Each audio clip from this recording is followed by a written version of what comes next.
Hello everyone, welcome back to my channel. This is the Metatron speaking, and today we're going to talk about helmets again. And as you can see, we're going to talk about the nasal helmet. Alright, now so the nasal helmet, which is obviously takes its name from this bar that it has here as a protection for the nose. It's a early medieval helmet which continued to be used until the High Middle Ages. Okay, so from early Middle Ages to High Middle Ages. Now another name for this helmet, which is normally used in other languages, as for example in Italian, is the Norman helmet, which in Italian would be Elmo Normanno. Now the reason for that name obviously is that it was invented and used and popularized by the Normans. So it is a helmet that and it's very popular, for example, when you watch films such as Robin Hood, okay? Because obviously the foe, the enemies of the Saxons are the Normans, as we know. And that's a very iconographic piece of headgear of that time. So it was invented and used, it became to be used in the 9th century, okay? And most of the times it would be conical in shape, like this one here.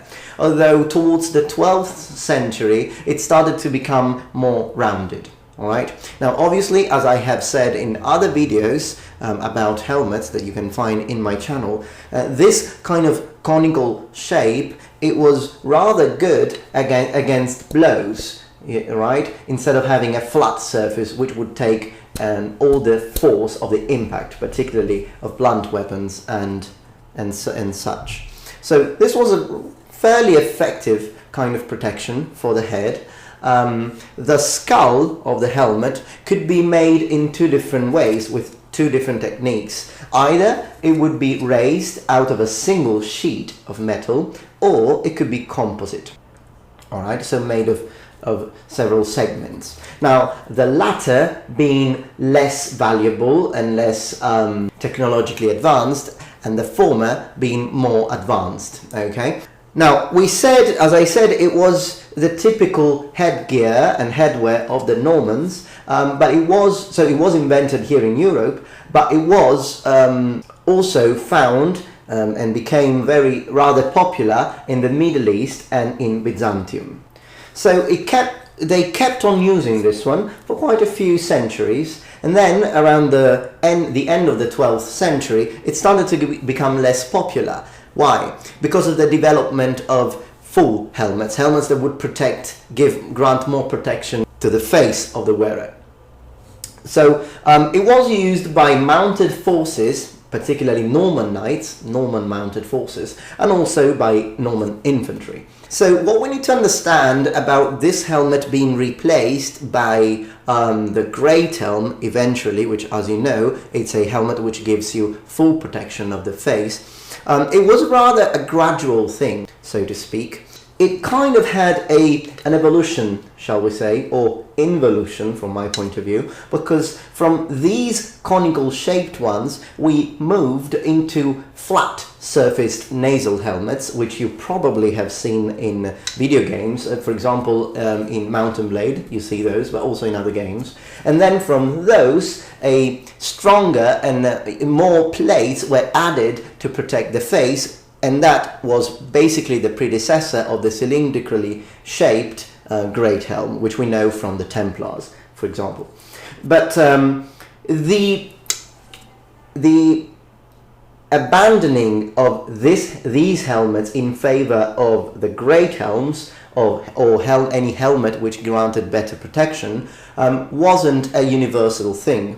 Many knights normally started preferring closed and full helmets because of the impact of the combat tactics of the Middle Ages, based on full helmet in charge, for example. So you needed more protection, and also during hand-to-hand combat. But for example, archers and shooting troops would rather kept on using these because they would prefer to have a better vision over full protection. Also because in most of the times as an archer you would need to keep your foe at distance. This would be pretty good, and it would serve its purpose. And there are accounts that even some knights, even after the development of the great helm, kept on using these. Just some of them, some knights, not many, but some knights preferred to keep on using these because of the extra vision. Because we need to understand that when we wear a great helm, which I will show you in a moment,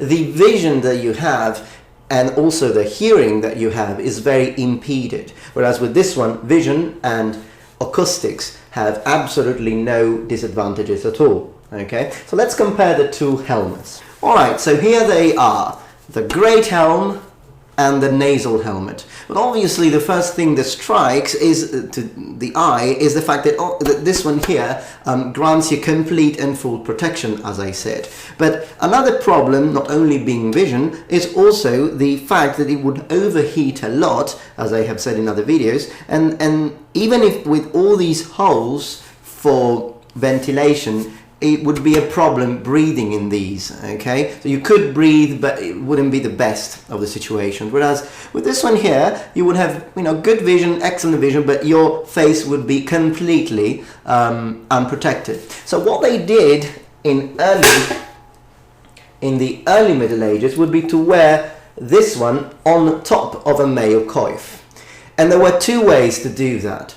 One would be just to have your male coif and then this one on top of it, and the other idea was to attach a male aventail directly onto these pins on the helmet, which in other helmets had actually more elaborate kinds of attachments, okay, which probably included some other materials which unfortunately haven't remained, such as probably we imagine leather stripes, which were used to secure it, okay? So we have to imagine, in particularly with the aventail, it would kind of give you, considering that male would cover all this part here, the only problem would be kind of the size of your face. But another thing we need to consider now, this one here, it's quite, good fitting for me, where this iron bar kind of completely covers my nose. But this one sometimes would be even exaggerated in size in order to protect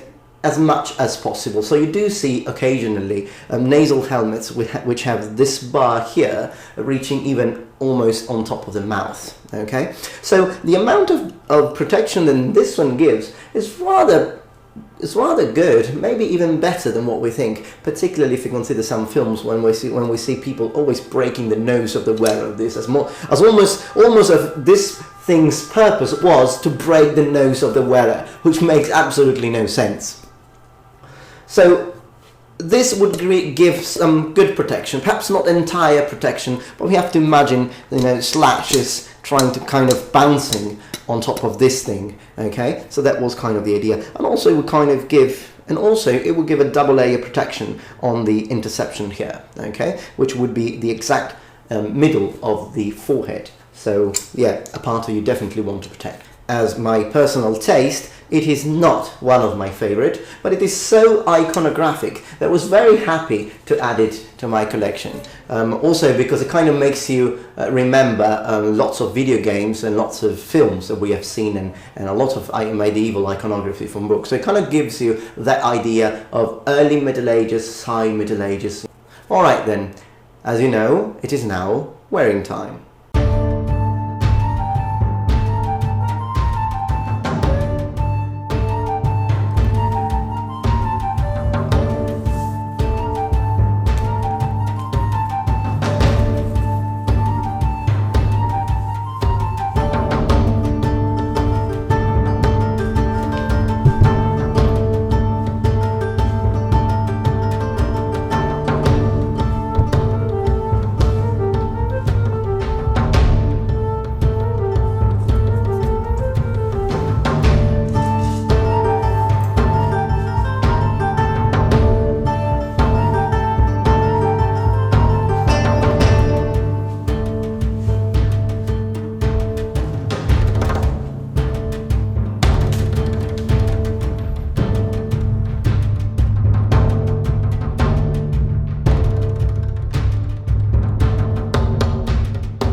Alright, so first impression after wearing time. Well, the first thing is that definitely you need this to make this helmet complete. Whether it be an aventail or a male coif, like in my case, doesn't really matter. But personally I prefer the male coif, not really fond on aventails that much, but I do understand that definitely an aventail would have the advantage of being less heavy than this. But again, this combination here, it's not too heavy, particularly if you compare it to other helmets and heavier helmets. All right.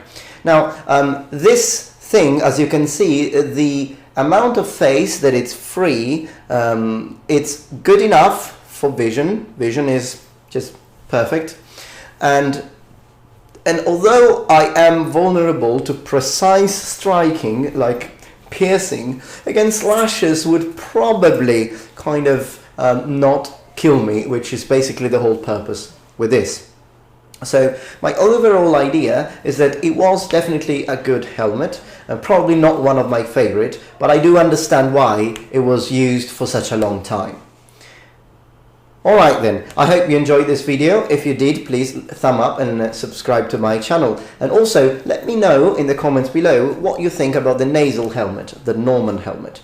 And stay tuned because I will soon make other videos about helmets and armor and also about history. I will obviously talk also about the Normans. Specifically from a historical point of view. So if you like this video, please share it on Facebook, Tumblr, Twitter, wherever you want. And remember, the Metatron has spread his wings. Goodbye.